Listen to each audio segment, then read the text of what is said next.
am a little bit nostalgic in some ways for the days when we did have a lot more competition because there's an incentive to do better, deeper, more impactful coverage. So it's not that I don't think that there's value in having multiple organizations or different journalists with different experiences and perspectives. But the truth is there are so few of us doing this work that we have to find ways to collaborate with each other so that we can free ourselves up to actually investigate the stories that we have overlooked. There are so many things that are not being reported on, so many city councils that are just operating without any accountability from press. And so at the end of the day, it just makes much more sense to me that we find ways to help each other out so that we do free up resources to cover the uncovered things or the underserved communities.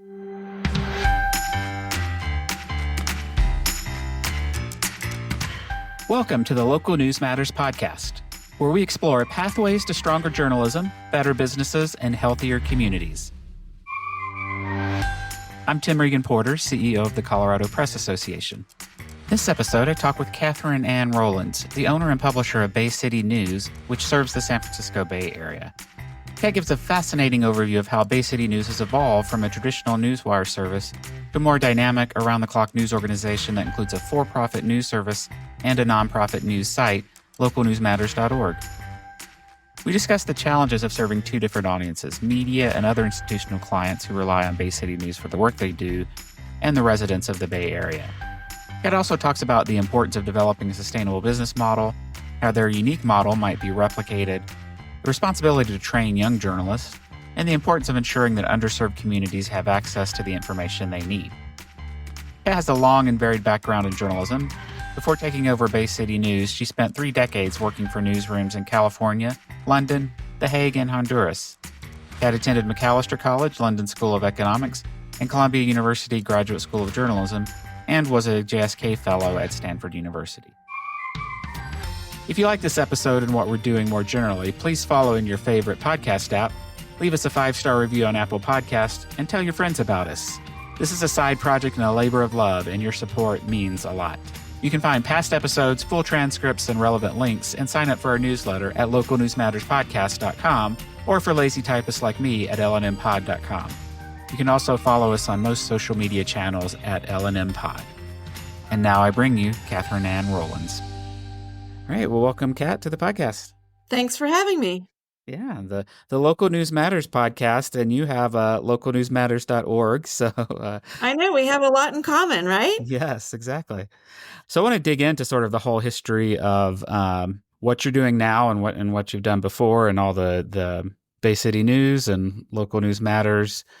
Really, it's a unique business model that it's different than anyone we've had on before. But why don't you start by just telling listeners what it is you're doing? What is Bay City News and localnewsmatters.org? As you say, we do have a kind of a unique model that was born out of necessity. We have been around as Bay City News Service since 1979. So that's a 45-year track record, which all on its own, I think, is kind of impressive, given how many outlets are struggling these days to provide local news and make a go of it in this very public service space. And of course, this is where my origin story began. I was a college intern at Bay City News, and I think something like 500 people have actually gotten their start in journalism by getting entry-level jobs at Bay City News to learn how to cover cops, how to cover fires, how to cover a city council budget hearing, how to be fast and accurate, because we are providing news 24 hours a day to most other media in the San Francisco Bay Area. So that means that they depend on us to be not only fast, but accurate, and to give them tips about things that are breaking in the middle of the night, as well as a lot of civic and court coverage and just keeping track of the trends that affect the whole area. But they also use our stories as is. So when they are short-staffed, they can use our reports to supplement their own coverage. let's say they're based in San Francisco, their readers still may be interested in knowing what's happening across the bay in Oakland or Berkeley, but instead of having to staff it themselves and dilute their resources, they can rely on us to provide good quality coverage, and then they can run it and be able to concentrate their efforts elsewhere. So for all of those reasons, we've had value all these years. And in particular, we've served as kind of a gatekeeper of newsworthy items because our calendar is relied upon by our clients and others to figure out what newsworthy events are happening today. And it's not just putting everything out there, but it's actually verifying and curating that list so that you really know for sure that an important dignitary is coming to town, or you're not sending a 5-person crew to an event that was canceled. So that kind of reliability has also been important. So I don't see any diminishment for the kinds of things that we have done all these years. As I started as an intern there when I was in college, I had this idea in my head. Wouldn't it be fun to run a news organization like this? Maybe this organization. And so for literally 30 years, I had that in the back of my head of something that I would love to do. And I did a lot of other jobs and worked overseas and did a lot of daily newspaper experience and other things. But when I was a JSK fellow at Stanford in 2016, I heard that the company was for sale. And so that was the moment when I realized that a dream could come true. So I figured out how to buy the enterprise. And then once I had it, it's kind of like the dog catching the car, right? Now what? I had to figure out how can we diversify the type of journalism we're doing, and how can we diversify the revenue needed to support that work. And that's when, in addition to having the corporation, I established a nonprofit to live alongside it. So that formula has actually been very successful. And by every measure, over the last 6 years since I bought the company, we've been able to grow by 50%. So audience, geography, platforms, content, staff, budget. And I do think that this hybrid model is something that could be replicated in other places. Yeah, so let's talk a little bit more about that model. So when you acquired it, would you describe it as more of a traditional news service, and how did you evolve it? There are not that many news services around, actually. And there was one in Chicago for many years. I think there have been others that have started up in New York and other big metro areas. There is still a long-time city news service in Los Angeles that is probably most similar to what we did for many years. And it does serve a purpose in terms of that kind of 24-hour day coverage and filling in the gaps for a lot of other media. One of the things that is useful is that we are very straightforward, very transparent with our sourcing, and very broadcast oriented in the sense that we say who, what, when, where, why. There's not a lot of flowery language. There's not a ton of feature reporting, but it means that we can really be of service to TV, radio, print, digital, multiple ways of storytelling in a way that can be used. Now, one thing that is different and that we added a few years back is we never had visuals. So we added a photo department from scratch because even if you're in the TV world or the print world, you still have a website, and you can't very well post a story that's text only and expect to get traffic. You have to have an image of some sort. So that is an additional product that we started offering, and is probably something that we can monetize as well in order to at least cover our costs for providing that kind of platform.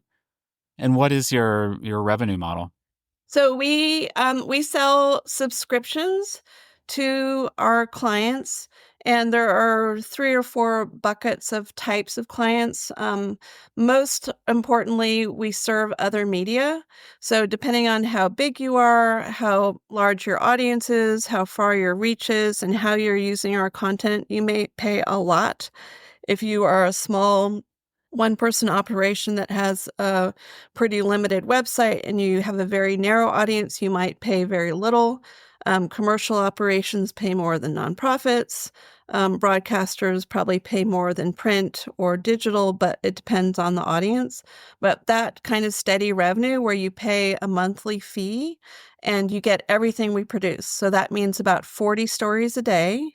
It means all of our datebook calendar products, and it also means that you have contact information for the stories that we report. So let's say we write about a 4-alarm fire, and it goes out as a text story with maybe a photograph. If you are in radio, you actually need to call the person on scene to get an audio clip. So we provide the contact information so that they can get that extra element for their own broadcast.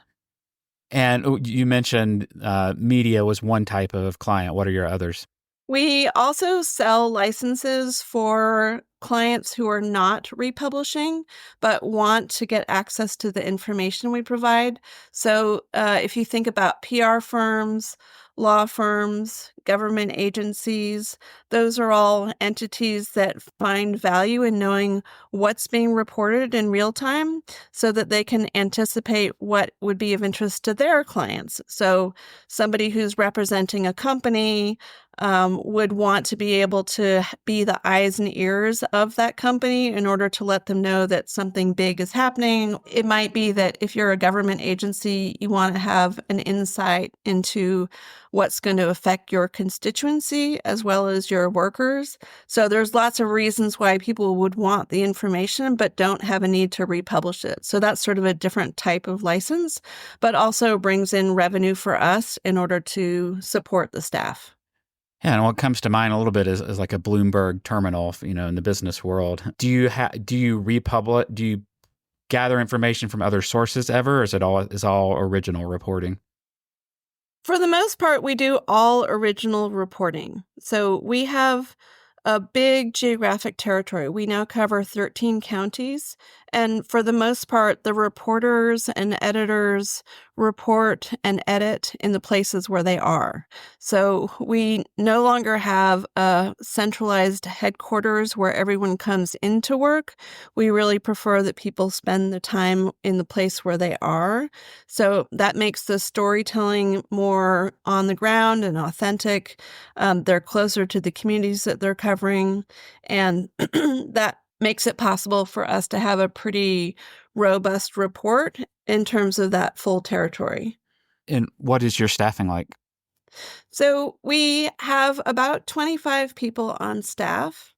And in addition, we have another 30 or so freelancers who may have a specific niche that they cover. It could be arts and culture. It could be in a certain geography like Santa Cruz. It could be that they write a lot about a certain topic like healthcare. So we do offer those kinds of opportunities for freelancers to submit their work, and that gets edited and published just like our staff work does as well. We have experimented with using our newswire to distribute work from some other news organizations, but very few. So, for example, we will hand curate stories from Cal Matters. If we think the story has relevance to our Bay Area audience, then we will post it on our newswire under the Cal Matters byline as kind of a convenience for our clients. So we do that for Cal Matters. We also do that for EdSource on education stories. We do it in a couple of other examples as well. And generally, I'm a big proponent of not reinventing the wheel. I feel strongly that we should be collaborating and helping each other out, as opposed to duplicating effort on similar stories. And so this is one way that we can be helpful to our clients and also amplify the work of peers who have the same journalistic standards as we do in terms of the quality of their work, and just help them get a little bit of a boost in terms of audience and visibility. Yeah, that non-duplication point is something I think a lot of metro areas could use. And what came to mind as you were talking a couple episodes ago, I talked with Allison Taylor Levine in Delaware, and she started the local news initiative there and had come from a community foundation background. And one of the things when they just went out and talked to community members, one of the things, people who had no understanding of how news works was getting rid of that duplication. Like, why do you have three news teams covering this fire or this thing? That can't you collaborate and so you can do more original reporting? And is that the kind of feedback you're getting from the newsrooms themselves, that this lets them have the reach and rhythm of stories, but they can really focus on what is their wheelhouse in their hyper local area? Yeah, honestly, I am a little bit nostalgic in some ways for the days when we did have a lot more competition, because there's an incentive to do better, deeper, more impactful coverage. So it's not that I don't think that there's value in having multiple organizations or different journalists with different experiences and perspectives look at the same issue or even attend the same event. But the truth is, there are so few of us doing this work that we have to find ways to collaborate with each other so that we can free ourselves up to actually investigate the stories that we have overlooked. There are so many things that are not being reported on, so many city councils that are just operating without any accountability from press, and so many examples of data, trends, community events, population changes, examples of both wonderful and horrible things that happen in our communities that are just not being covered. And so at the end of the day, it just makes much more sense to me that we find ways to help each other out so that we do free up resources to cover the uncovered things or the underserved communities. Yeah. So that's the core of your business, but then you launched Local News Matters and started putting some of your content out to directly to news readers. So talk a little bit about that transition or addition. I started Bay City News Foundation in order to attract philanthropic support to cover those underserved communities, stories, events, trends, etc., that I felt were not being well covered by commercial media. And that has allowed us to not only sustain and build stronger content for the newswire, but it's also enabled us to serve our mission of being able to better report on the community where we are. And one way is to create a whole new platform. So that was the reason behind creating localnewsmatters.org. It's a place where we can experiment and try new things and also publish our philanthropically supported content for free. There's no paywall. At the moment, there's no advertising. We don't require membership. This is intended to be a public service. And we give away the stories and other content for free because we want it to be amplified and we want it to be picked up and used in the biggest way possible. And this has ended up being really fun and really impactful because we cover all kinds of stories and we can make it a much more visual site. So we have original photography. We do some fun things with design. We even have a cartoonist on staff. And we also have put an emphasis on data journalism. So we frequently will put some extra effort into creating data visualizations to show how things are changing in our region over time, to be able to have readers look at how one specific county compares with the other county next door or the region as a whole. These are all the kinds of add-ons to what we had done for many years with text only that really make for a great reader experience because there's so many different ways that you can tell a story.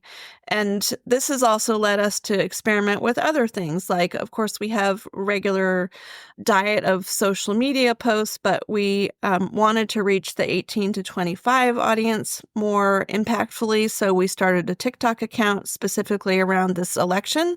We have recently partnered with Radio Sausalito and have been broadcasting weekly news show and a weekly arts and culture show. We recently merged with another organization in Mendocino County, and one of the first things we did was to make friends with the NPR affiliate there, KZYX, in order to have an additional platform to spread the news that we were already doing.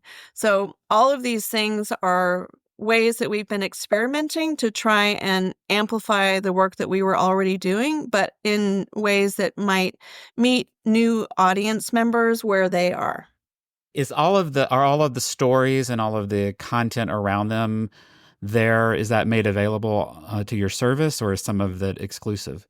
Anything that we produce originally for localnewsmatters.org, our nonprofit site, does get put onto the wire service as a convenience. We don't charge extra for it, but we do use that as a way to distribute it more broadly. The stories that are on the Bay City News newswire, however, are commercially valuable, and so we only put some of those and at a later time onto the nonprofit site.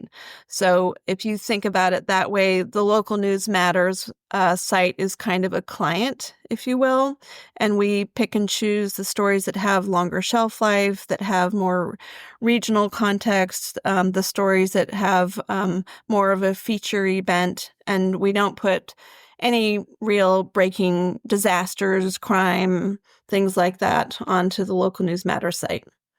Got it. And I think that pretty much answers the question I was going to ask, which was where you were worried about cannibalization. But I think that's how you address that. I do think about that, but there's other things that we offer through the Bay City News Service Wire that are exclusive to that platform. So, for example, the Datebook calendar I mentioned, where we curate and verify newsworthy events in the region, is only available to clients. You can't get that on a public site. And so that is of particular value.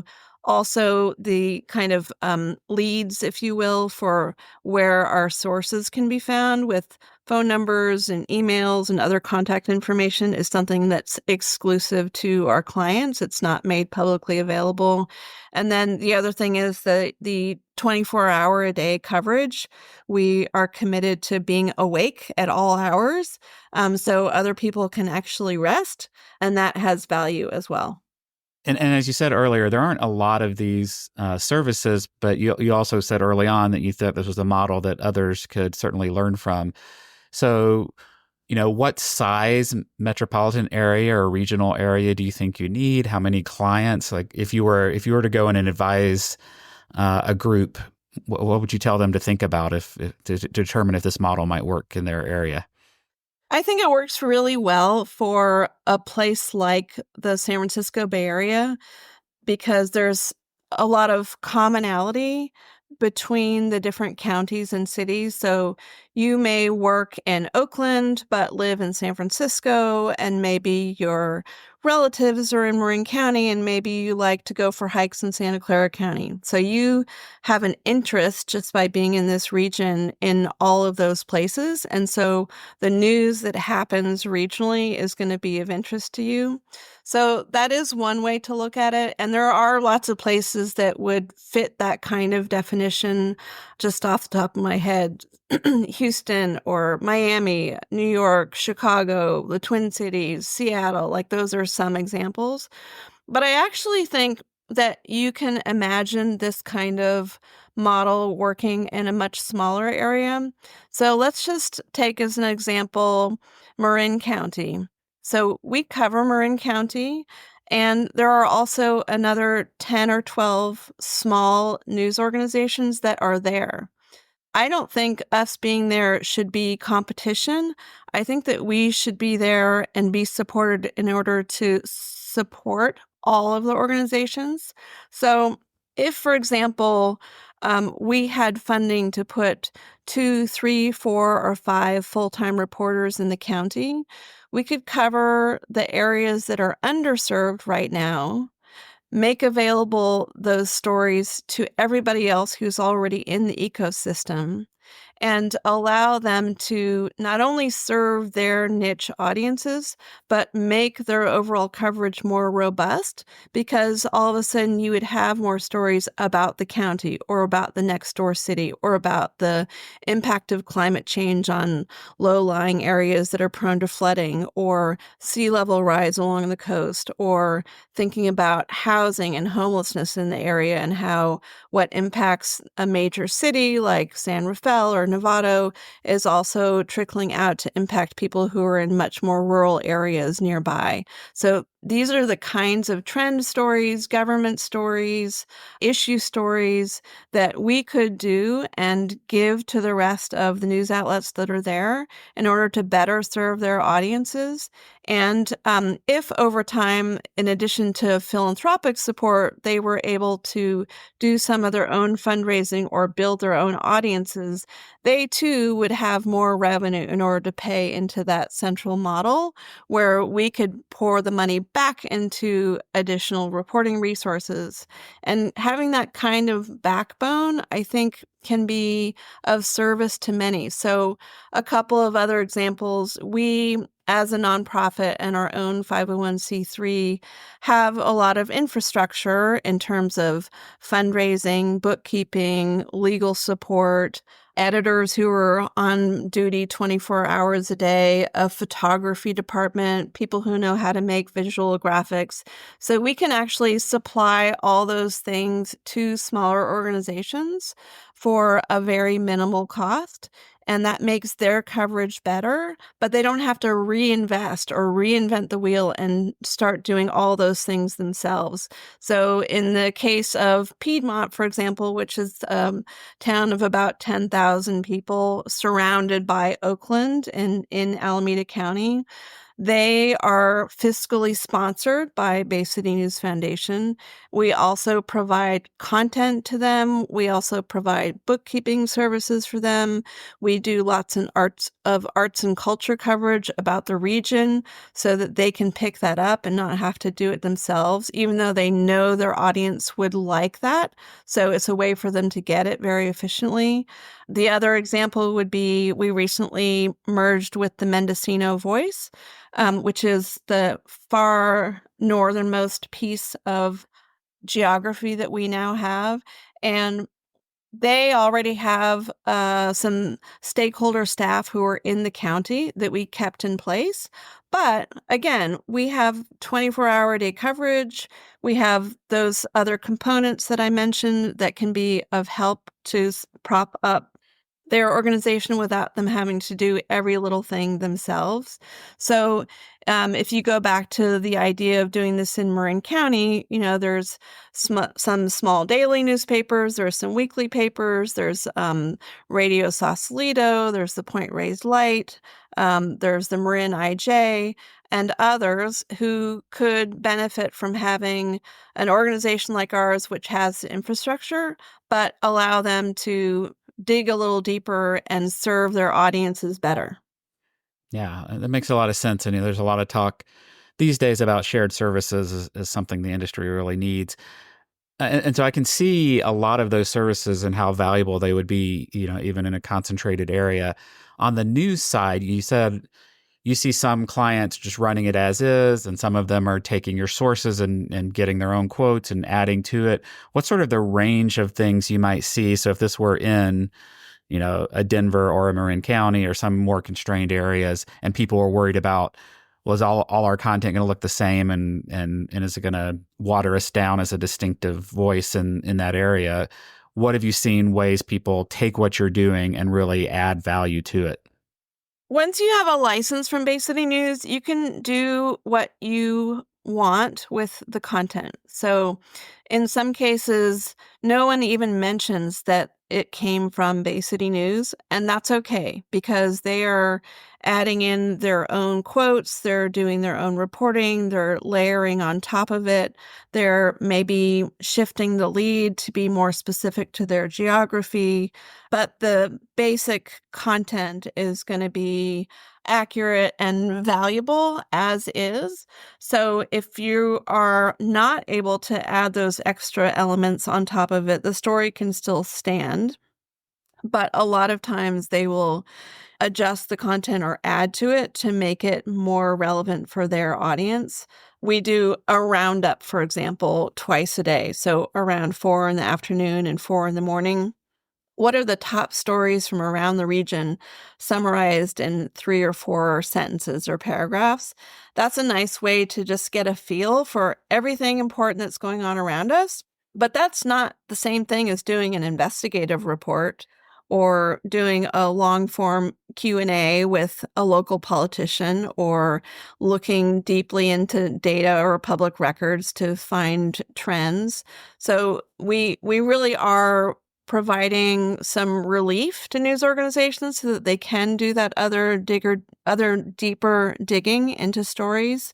Now, that said, we take pride in the enterprise stories that we do as well. And so that's something that is really wonderful for the staff to be able to be given time to do not just the breaking news, but also to dig deeply into stories. So, for example, we have a reporter named Joe Dworetsky who spent a lot of time looking into some of the services that were being provided to unhoused people in San Francisco.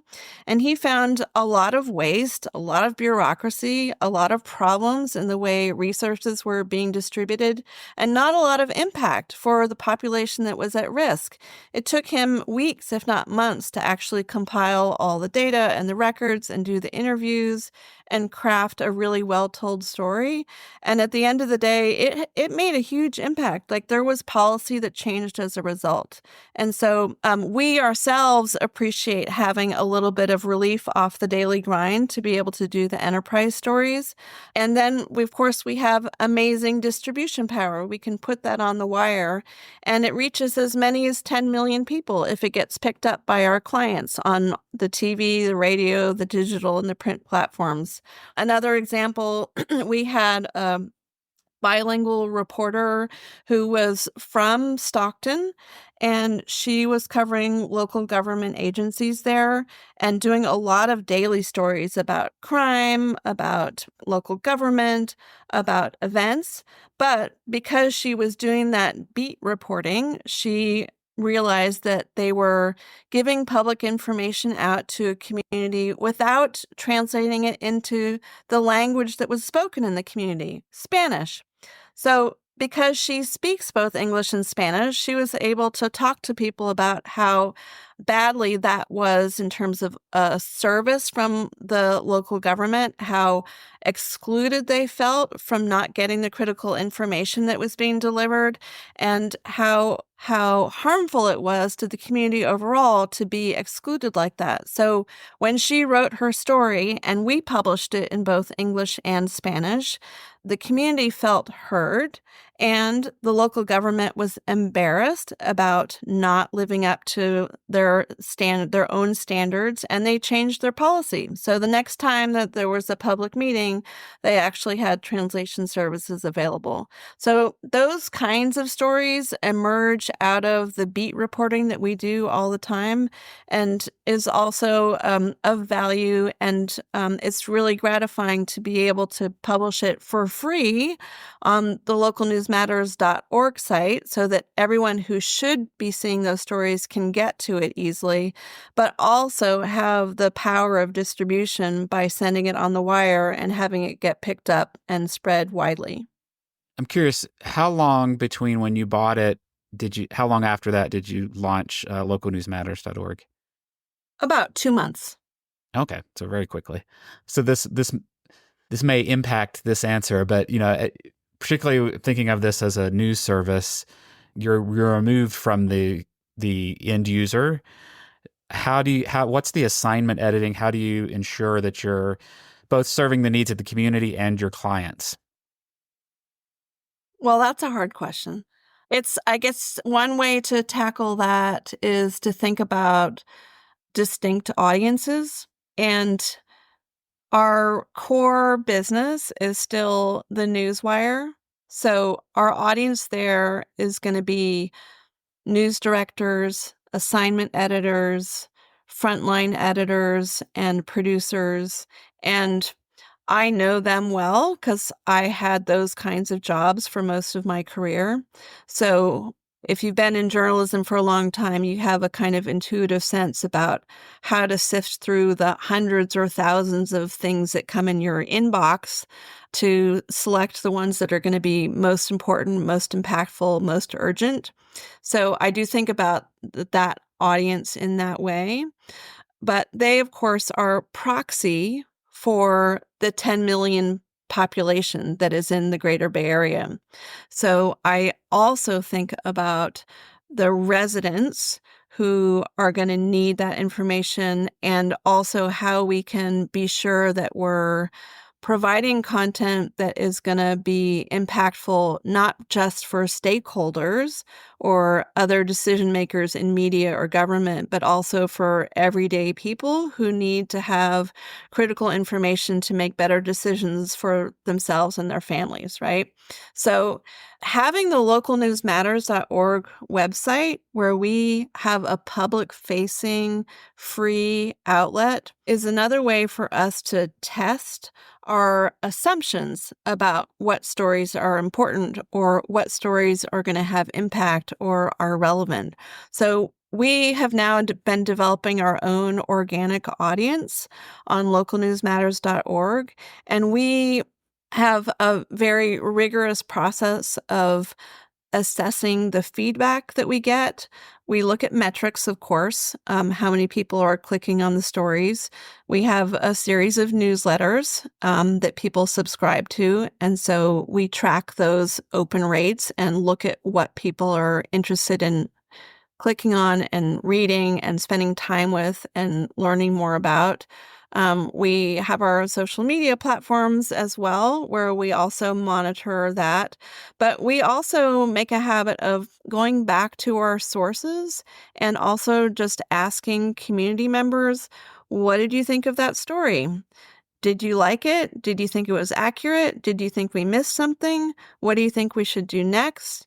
So those kinds of questions that go directly to our readers is another way of gathering insight and helping us make better choices about what stories we cover. So I know from my background as being a Metro editor, for example, that it can be frustrating to reporter covering a city to realize once you start paying attention to metrics that maybe your story is not getting very many clicks. So that's one data point. It doesn't mean that you stop covering local government, but it does indicate that maybe there's other ways to do the storytelling. And so having that dialogue with an actual audience, as well as the stakeholders that I have on the wire service side, gives us a pretty amazing, robust picture of what's working and what's not. And we have a person whose job it is to be an impact manager, and she looks at the data and she looks at the anecdotal evidence and helps us craft surveys and helps us do outreach and encourages staff to make those extra calls to say, what did you think about this story? What else should we be doing? So we meet once a week, literally just to talk about this, and that helps us make some choices. Let's talk a little bit about when you first became aware that Bay City News was might be coming on the market. You were in your fellowship, and I read somewhere else that you kind of shifted and started taking a lot of classes at the Stanford School of Business. Talk a little bit about what that process was like and how you were thinking about it, and was there an intimidation or an imposter syndrome to making that leap into owning that? Of course. There's no way that you can go from being a journalist to being a publisher without having imposter syndrome and worrying about whether you have the skill set and being able to face that kind of leap and risk.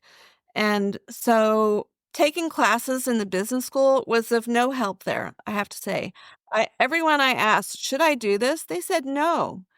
And it was very discouraging for a while until I realized something, and that was that if you are pursuing a career as an entrepreneur and you are thinking about starting or investing in a business, you're looking for that hockey stick type of growth where you have some investment and then you have rapid acceleration of profit. And so the motivation to shareholders or to fellow investors or to employees and to the marketplace is really different when you're thinking about business in most cases. In journalism, we have a really different framework and a really different sense of public service, mission driven inspiration. And so for me, I don't want to lose money. I don't want to lose my house. I would like to recoup the investment that I made. But my motivation is really to fill the need for good quality local news that is of value to the community.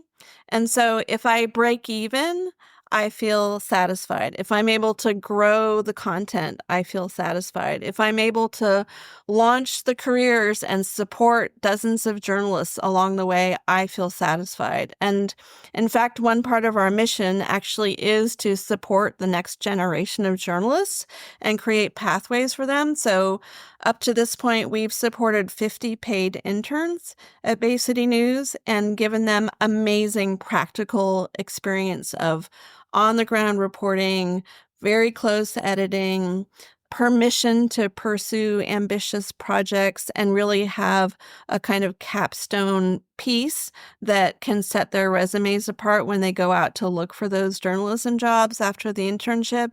And I feel super proud of that because somebody gave me a chance way back when I was in college and looking for an internship to learn about journalism. And I've loved it my entire life. And so if I can give back in that way, then it's worthwhile. But I'm not expecting them to become full-time employees. And if they launch off to go in a different direction or a different organization, that's okay. I still am applauding from the sidelines as they launch their careers. So to me, those are the kinds of things that are important. And even if I fail tomorrow, I will have no regrets. I am curious, what did you learn at the business school and just in the rest of that fellowship, and from a strategic standpoint, what did you take into the business? I mean, there was a lot of conversation around what business models could be successful to support local news. And it is just tough. I think it's really, really hard. And you can see that all across the country with so many worthy, valuable news organizations that have failed and gone under or have contracted to the point where they are just shadows of their former selves. And the communities suffer as a result. So I do think that we have done a terrible job in telling our own story about the value of news and how important it is to democracy. And if you don't have people who are present at the local city council meeting, and you don't have people who are asking tough questions and who are actually looking at the records and seeking out contradictions and making people follow through on promises, that you really start to lose an important part of the fabric of society. And we have just not done a good enough job of explaining why that matters and how there are more studies and a lot more conversation, I would say, in the last year or two that articulate this really well to show that there actually is more corruption. There's less civic engagement. There are really bad things that happen to society when you don't have a strong local news outlet paying attention. And so people are talking about that more. And the trick, of course, is what was in discussion at the business school and among every journalist I talk to, which is how can you support it financially? And so to me, you have to have radical diversification of revenue streams, because if we're relying on one grant and we don't get it, we don't want to have to lay off staff. If we're relying on one big client and they go bankrupt, we can't afford to lay people off and diminish our service. If we fail to attract a new audience to subscribe to a newsletter or to pay us small donations every month, or we have a major donor who decides that they're changing their priorities and they want to give to something else, all of those things have the potential to be devastating. But if you have lots of different ways that you're bringing in revenue, then you can safeguard the enterprise and still keep moving ahead. I will say it's been frustrating for me not to get a capacity building grant to support the work that we're doing, because if I had the money to hire another salesperson, another grant writer, another kind of business liaison to be sure that our customers are happy, and a person to scope out new products that might be monetizable and worth adding to our portfolio, we would be able to double what we do now in all those metrics that I mentioned before, in geography and content and audience and product and budget and staffing. So just having those little extra boosts for revenue generating positions makes a huge difference. And of course, this is starting to be recognized by some of the big funders. So the Press Forward Initiative, AJP, the Knight Foundation, local community foundations are all starting to pay more attention to that important piece. A lot of the audits that news organizations have done to assess their own operations have been super helpful in helping to think more strategically about how to be sustainable. But the truth is, there is just not enough to go around. And for some organizations to be favored and others to lose out is super frustrating, because so many are worthy. So many people are doing such amazing work. And so that's partly why I still believe so strongly that we cannot afford to compete against each other. We have to figure out ways to collaborate, and why I think this hybrid model that we've pursued, where we can provide that kind of ecosystem support for many, is something that could be replicated, not just around big cities, but also smaller areas as well. Well said. I just want to point out and maybe see if you have any further thoughts. Embedded in what you were saying about revenue diversification is also an implication that you can't be living paycheck to paycheck as a business, right? You've got to have a little reserve or cushion, or a small decline from a grant or audience or advertiser or whatever is going to send you into the red and cause you to lay off people. So how do you think about reserves and having some resilience? Well, I wish I had more reserves, but I am personally very resilient. I mean, I would say I have a pretty high tolerance for risk, but I own all the shares of the company. I do not have a financial partner in this.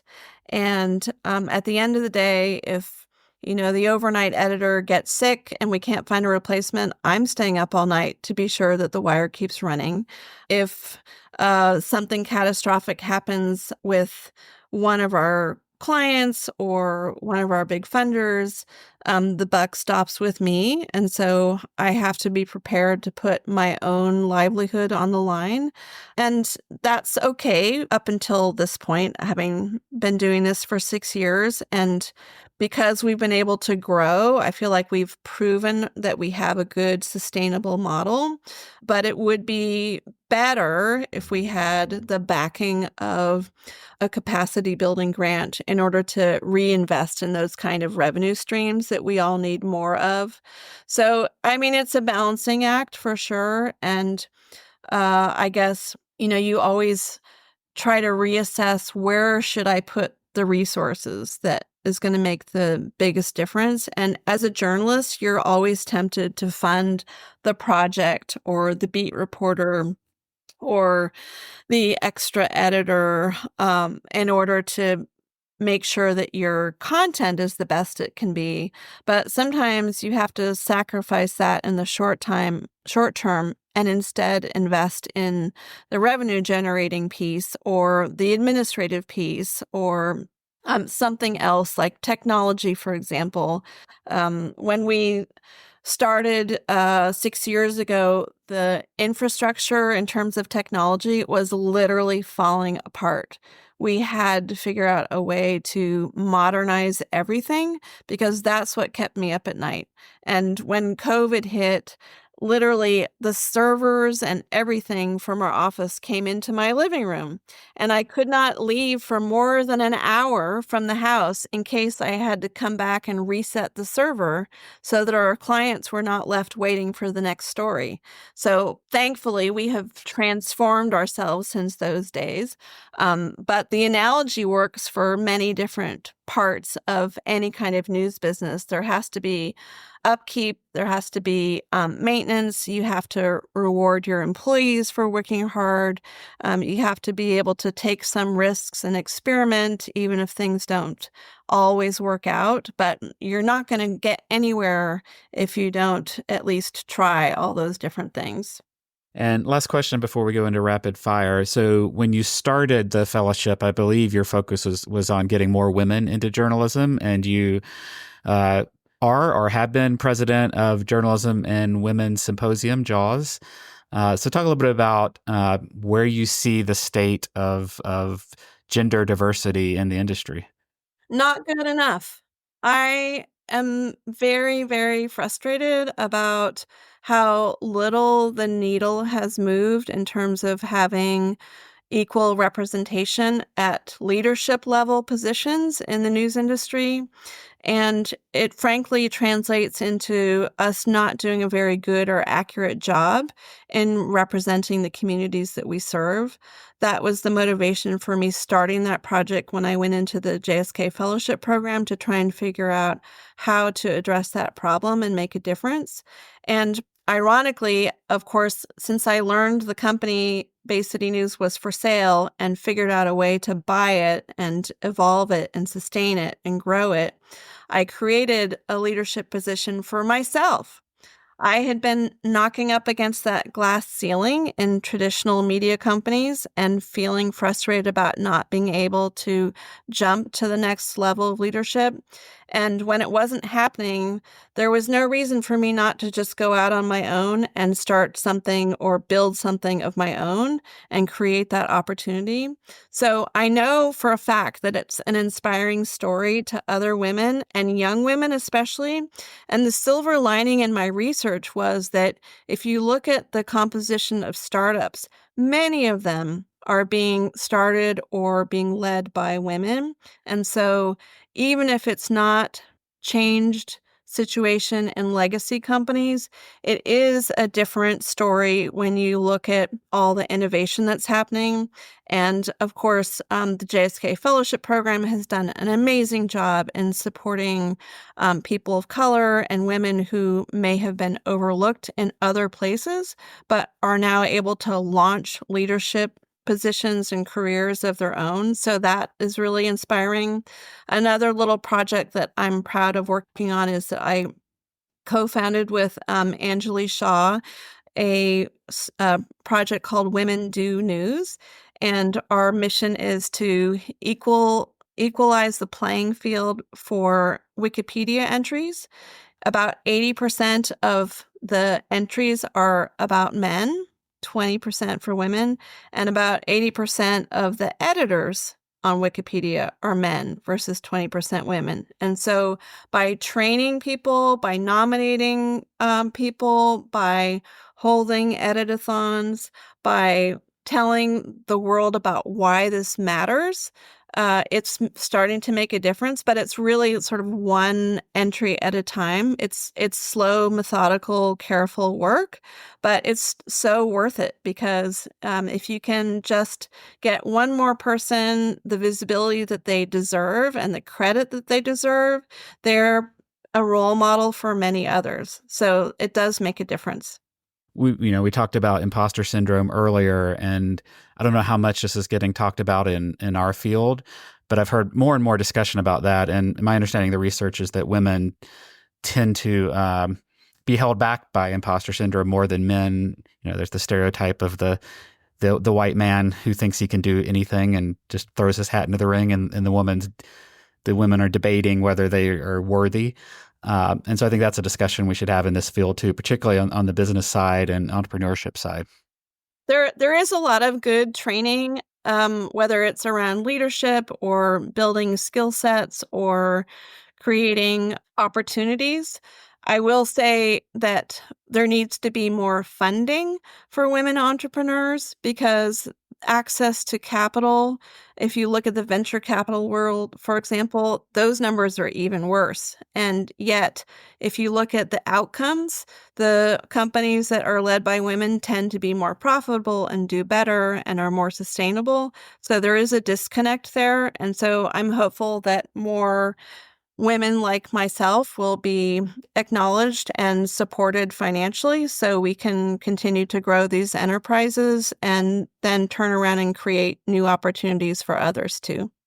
All right, so let's finish up with the rapid fire segment. And my questions are short, but your answers don't have to be. And I might even ask for elaboration from time to time. So compared to a year ago, are you more or less optimistic about the future of local news? I'm more optimistic because there's a lot more conversation about why we matter to democracy and also the need for more financial support, whether it's philanthropic or whether it's through capacity building or other ways to get the kind of revenue to support organizations. Does AI fill you with more hope or dread when it comes to journalism? I'm actually super excited about AI. On our Local News Matters website, we have a whole section called Experiments in AI, and our approach is to have radical transparency about not just that we're using it on certain projects, but how. So we take readers along the journey with us to explain what works, what fails, what the risks are, and we always have that human component to check and disclose things that don't go well. We're using it, in fact, for this election. We used some tools that were not available even a few weeks ago to scrape PDFs from county registrars, pull it into a spreadsheet, apply code that we prompted through Claude and ChatGPT in order to push it into a dashboard that's friendly for users to be able to see. And this whole experiment is saving hundreds of hours of work. Having the extra editorial safeguards in place make it reliable and verified, but the AI is what's allowing us to make that happen. What's the best single piece of advice, or do you have a favorite piece of advice that you've been received or like to give? Make each meeting have only one topic. And so you can focus the conversation and get things done. And it is also helpful in those one topic meetings to have a desired outcome so that you can be more efficient in making the needle move. Is there a piece of common advice or conventional wisdom that drives you crazy in its wrongness or oversimplification? I don't actually think that the audience pays that much attention to the source of content. And that is frustrating for journalists who take pride in their work. But it's also a reality that we should be paying more attention to as an industry and being sure that we're providing the content that people need and want, but not stressing overly about what the byline says or what the source is, as long as it's verified. And it ties into my belief that we have to collaborate and not compete with each other. I was a longtime Bay resident and Stanford JSK fellow. Failure is valorized in Silicon Valley, but we don't like to talk about it in journalism. Do you have a favorite failure of yours? I mean, I still could fail in this whole enterprise. There's a risk for sure, and If all of those doomsday scenarios happened at once, I could go under. But as I said, I would have no regrets. We've published hundreds, thousands of stories that wouldn't have otherwise been written. I've launched the careers of 50 paid interns over the last 6 years and supported dozens of journalists in doing the work that they love and are good at and feel challenged by. We've been able to support other news organizations. And so, I mean, it could end tomorrow. And I think all of us who are in this industry have to be aware that failure is a possibility, but I don't think of it too much that way. I'm 58. My dad worked until he was 89. So that means I have 3 more decades of work to do and life to live. So I could reinvent myself again if I had to, but I don't think we're going to fail. I think we're just going to have to keep evolving. Reminding me of an interview I heard recently or a couple years ago with Jim Collins, one of the few he's done, the author of Good to Great. And, he's, I think, in his mid to late 60s, and he was talking about age, and he was pointing out, I think it was Peter Drucker produced a lot of his most influential works after 65 and kept writing until he was 90. And as you know, out there, if the life extension movement, if they have success, we'll all live to 125. But anyway, it changes your thinking when you're not, in your 50s, which I am, thinking about retirement, but you're thinking about you could have several decades left to do good work. And I think that's a healthy way to think about what's in front of you. There's so much to do. And I do believe that the people who are happiest are doing the work that has meaning.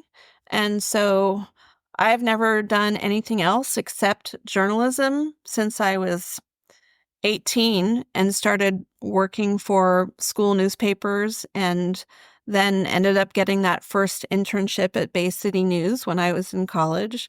So the thing that's exciting about this time is that the landscape is shifting dramatically and really fast. So we have to be willing to take on a lot more risk and to pivot quickly and to be willing to fail. And so that's sort of what I think about when I take a leap like buying Bay City News or experimenting on TikTok or merging with another organization or testing out radio that we haven't done before. All those things are new experiences, and I'm not good at them yet, so you have to be willing to accept that steep learning curve. But at the end of the day, that's what makes it fun, and when things succeed, that's an amazing feeling. What's, you've got a 24/7 news service and of a broad area, and sometimes you're jumping in overnight. It can be stressful, and running a business and a nonprofit can be stressful. What's one thing you do to maintain your sanity and mental health? I have this giant gong in my house, and so when I get mad or when I'm celebrating something, I bang the gong. That's nice. Do you have people around you that get annoyed at the noise? No, they love it. We bring it to all weddings, funerals, and birthday parties. Nice. As a leader, how do you help your team maintain their mental health? I try to praise people as much as possible for the work that they do. And I also really let them do their jobs and try not to micromanage. And I throw parties, I feed people, I encourage them to take vacations, and everyone has to let off a little steam. So trying to make sure that people keep their own boundaries as much as possible. What's your smartest time-saving hack?